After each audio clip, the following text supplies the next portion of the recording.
Hello. I have the Britney Spears mic, so I'm excited. So I was in third grade, and we were reading Charlotte's Web in class. And the teacher went to every student and said, "You're going to read this many pages, you're going to read this many pages, you're going to read this many pages," to every student except for me. My teacher didn't give me pages to read because I'm dyslexic. And my B's and D's and Q's and P's, they all get mixed up, and it makes reading really difficult. So my teacher didn't give me anything to read. So the whole class goes through, they read the pages, and then my teacher says, "Hey, every student has read. We're going to go back to the front of the page, or to the front of the class, and we're going to read through all over again." And another student raised his hand and said, Mrs. Hayes was her name, "Jonathan didn't read." And I remember, the first thing I remember was I was at my desk, and I remember physically sinking into my chair, just trying to hide, because I remember feeling so stupid. I remember feeling so embarrassed of what the rest of the class thought about me. I was afraid. I was so embarrassed about what the teacher might say in response to that student, and I was afraid that I was going to have to read in front of everyone.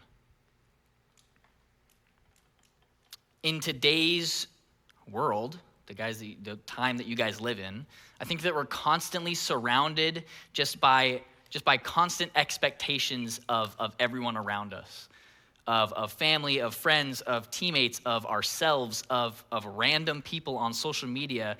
We are playing this never-ending game of will they like me, or do I have to sink into my desk and hide from all of it? For a lot of us, the fear of fear of rejection, of judgment, of not measuring up, it keeps us from living freely. We have to decide with what we're going to do with what group of people because of what they might think about you. But there is freedom that goes beyond the approval of people around us. There is a peace that comes when you realize that your value does not come from what people think about you. Your value comes from something much, much greater than that. Here's the truth, is that people's opinions are temporary. People's opinions are temporary, whether they're cheering you on at one moment and they are turning their back on you the next. Those moments, those opinions are temporary. The approval that we seek from all of these people is temporary. And when we chase it, it's like we're running as fast as we possibly can on a treadmill that just doesn't go anywhere. So, sorry for the little bit of a heavy opener. Welcome to One Night. I'm Jonathan. Yeah. So that's just a little bit a heavy opener, but this idea of being afraid of what people think about us, it's a real thing, and I think all of us experience it to some degree. I think it's an important thing that we need to talk about because here at JHM and HSM, one of our words is real, and we want to be real with you guys, and we want to talk about the things that are real to you, and if everyone's experiencing it, we're going to talk about it. So we're talking about this thing of being afraid of what people think about you. So, like I said, I think a lot of us feel this to a degree of what people think about us. There are those of us who, when we walk into a room, we go into the deepest and darkest corner and we don't want to talk to anyone. We don't want to draw any attention. We want to just talk to our friends, or even further than that, we just want to talk to no one. We don't want anyone to notice us. And then there's those of us who are doing TikTok dances in the middle of the street or in the hallway here. We see you guys. There are different levels of worrying about what people think about us, but we as Christians, we have to look at what does the Bible say about any of that, about anything. We believe that Jesus can break us free of what we think we need to be. We believe that Jesus can break us free of what we think we need to be. We are allowed to be our authentic selves that God has created us to be. So the Apostle Paul wrote something amazing. He wrote a really powerful question. And the Apostle Paul, he was a guy who actually was hunting Christians. He was going after Christians because he believed that Christians were dishonoring God with what we as Christians believe. So he went after them, trying to imprison them, trying to even kill them. And when he was on his way to go do that, he had an encounter with Jesus. He totally flipped everything. He started planting the churches. The whole word Christian comes from one of the churches that he planted. Like, this guy spread Jesus more than anyone of his day. And he wrote this letter to one of those churches. It's in Galatians 1:10. It says, "Am I now trying to win the approval of human beings or of God? Or am I trying to please people? If I were still trying to please people, I would not be a servant of Christ." That's deep. That's a pretty deep question. And if we're honest, we spend so much time trying to please other people that we forget that there's someone else's opinion that actually matters. It's the God who created you, who knows you, who loves you. When Jesus came to earth, he wasn't here for the approval of people. He wasn't here for the approval of people. He was actually, more often than not, he faced judgment, he faced rejection, he faced genuine hate to the point of where they killed him. Like, Jesus was not after the approval of people, but he stayed here for a purpose.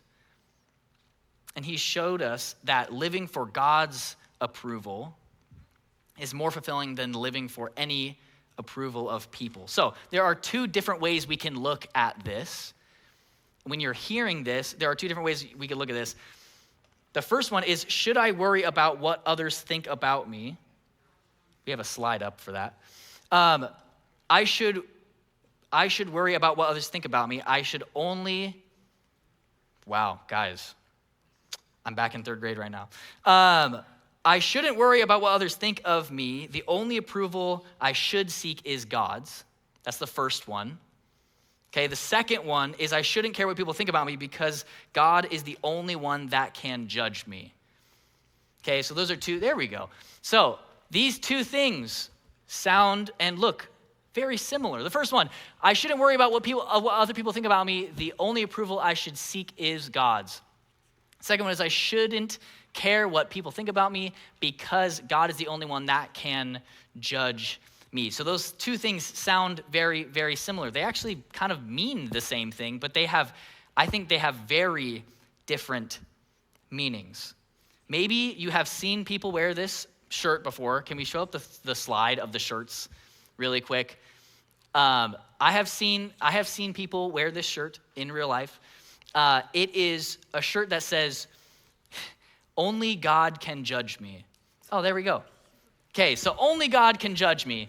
And when I see people wear this shirt, I have to bite my lip and try not to laugh, because I'm like, this is what I see. When I see people wear that shirt, only God can judge me. And I go, really? Are you sure? I'm judging you right now. Like, that is what I'm judging you a lot, actually. That is my response. First, I'm a terrible person. Let's get that out of the way. Second, I see that and I say, like, on a grand cosmic scale, yes, God is the only one that can judge us, meaning that when we make our decisions, we die, we go to be judged on where we spend eternity. Yes, on a grand scale, God is the one that decides where we end up going. But I don't know. So, but what we don't want you to hear when we say these things, when we see this shirt, what we don't want you to hear is, well, because God is the only one that judges me, I can do whatever I want. What we don't want you to hear is, I can just do whatever I want because the only one that can judge me is God. And there is a difference between seeking after the approval of people and trying not to be judged by people. We are, as Christians, if we say that we're a Christian, our goal is to bring other people to Christ. We're called to be in community with each other. We're called to be nice to people, to care for people, to take care of everyone, right? So we're called to be good, loving people. We want the approval of people, but not trying to be judged by someone is a completely different thing. Seeking the approval of people is different than trying to not be judged by people. And on a bigger scale, we're seeking after the approval of God. Jesus calls us to follow him, and he invites us into a life that is rooted in God's love and not based around the opinion of other people. If we read Matthew 11:28, it says, "Come to me, all who are weary and burdened, and I will give you rest." If you are tired, if you are weary, if you are exhausted of trying to meet the expectations of the people around you, Jesus offers a different kind of life for us. Jesus offers a life of rest and of freedom and of purpose. 1 Samuel 16:7 says, "The Lord does not look at the things people look at. People look at the outward appearance, but the Lord looks at the heart." Listen, I have some bad news. I'm going to take a seat right here. I have some bad news for you. Are you sitting down? It's a knee slapper. People are going to judge you. It's going to happen. People are going to judge you. It's going to happen. It doesn't matter what it's for. It could have been that you tripped up the stairs at school. Don't know how you did that. It could be because you like pineapple on pizza. Where's Zach? It could be because you have an Android phone. It could be because you still take Snapchat streaks seriously. Like, grow up, okay? It could be because you said present instead of here during roll call, and everyone's like, dude, look at this loser. It could have been in the computer lab, you tried the USB one way, and then you flip it over, you try it the other way, and you flip it over again, and it doesn't work the 38 billionth time, and you're like, ugh. And then the person next to you is like, this person can't get anything right. People are going to judge you. Sometimes for big things, and sometimes for the small, stupid things that don't even matter at all. So God knows the real you. He knows you. And he doesn't just know you, he loves you. He loves that you love pineapple on pizza. He loves that you can't get the USB into the computer. He loves you. So let me open up your brain holes, and then I'm going to slap them shut because I'm going to close this thought for you. Okay. God, your identity does not lie with what people think about your shoes. Your identity does not lie with what people think about how good you are or bad you are at school. Your identity does not lie with how good you are or bad you are at your sport. That is not how the world works. Your identity lies with the creator of the universe. Your identity lies with the creator of the universe, the God who created the stars and the sea. The God who created the sky and the land, the God who created the air in your lungs and the heart in your chest. That is the only opinion that matters. No one else's. When you choose to follow Jesus, you are adopted into God's family. Your identity is no longer determined by other people's opinions. It is determined by God's love for you. God sent his son, Jesus, here to earth, and he lived a perfect and sinless life.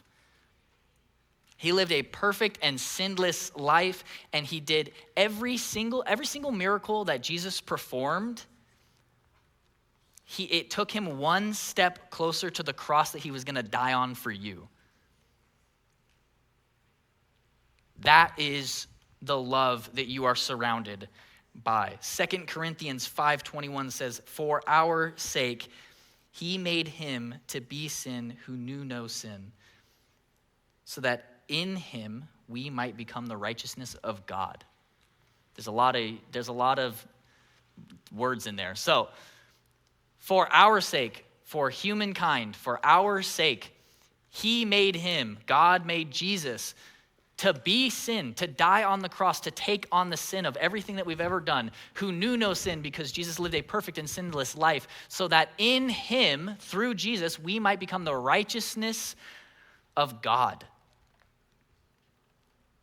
God did that for us, for you, so that we might become the righteousness of God. I think that word might is very, very important. God did that knowing that some still wouldn't accept him. He did that knowing that some might follow him. That's how much he loves you. He died the most painful and excruciating death that the Romans could imagine so that you might find him. Your chance is now. Your choice is now to not let Jesus' sacrifice be in vain. Don't waste this eternal life gift that Jesus has given you. He loves you. He loves every part of you. So I was talking to someone about this topic, about accepting Jesus, and they were like, I'm not good enough. I'm not good enough to accept Jesus. I'm not good enough to have Jesus in my heart. I'm a terrible person. And the leader I was with said one of the most profound things that I've ever heard, and I'm like, okay, I'm gonna tell you what it is. Are you ready? Are you paying attention? Everyone go, yeah. Okay. So if you wanna write it on your phone, put it in your notes, write it on your arm, and when you're old enough, tattoo it, because this is a banger. Okay. God does not call you because you're qualified. He qualifies you because you're called. God doesn't call you because you're qualified. He qualifies you because you are called. What the heck does that mean? God calls you to be a part of his family, even though we are garbage patch kids. We are not worthy of what God has for us. He gives us that, he qualifies us. He takes away that garbage because he's called us into his family. As a show, okay, let's really quick. If you're in here and you're like, I don't know if this is real, I don't know if I believe this, I don't know if God's real, I don't know, that's great. I'm glad you're here. But for argument's sake, let's say that this Bible is just a historical book. The God that we're talking about is real, and everything that we've talked about that God and Jesus has done for you is real. By a show of hands, who thinks and has felt like they are not worthy of the love that God gives us? Wait, what?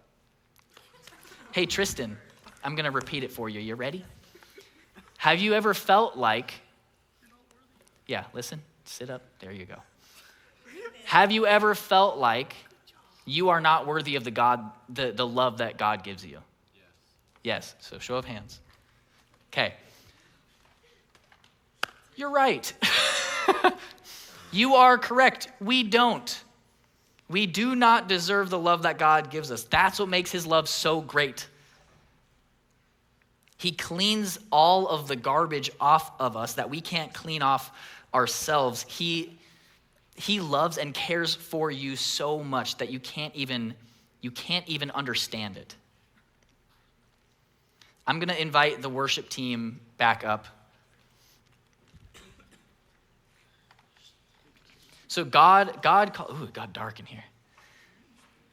Shh. God calls us to join in to his family. And the truth is that we don't deserve it. We aren't qualified. But God still calls us. So here's what we're going to do. If you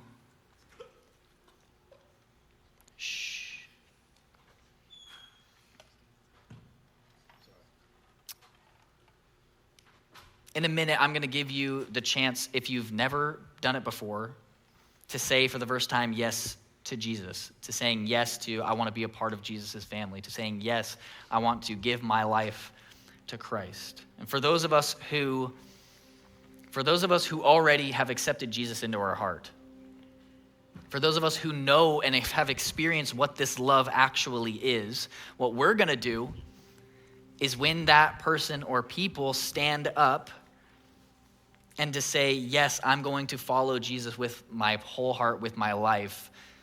We who have accepted Jesus into our heart, we are going to cheer and we are going to clap and we're going to celebrate.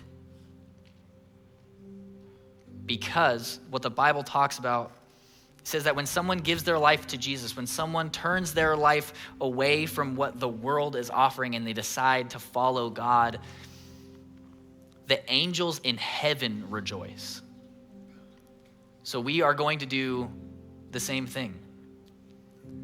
So if you want to join into God's family, if you want to become your authentic self that God has created you to be, and you've never done that before, would you stand up? We'll take a minute.